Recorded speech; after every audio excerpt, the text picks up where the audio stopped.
Nereden çıktı bunlar? Adamlarla iş yaptık ya, oradan. Avans niyetine verdiler.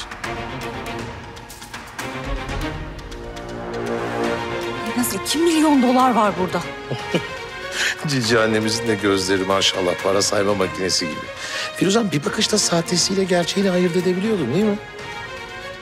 Aferin oğlum. Aferin sana.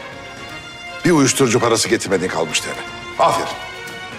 Zorla verdiler baba. Konuşma.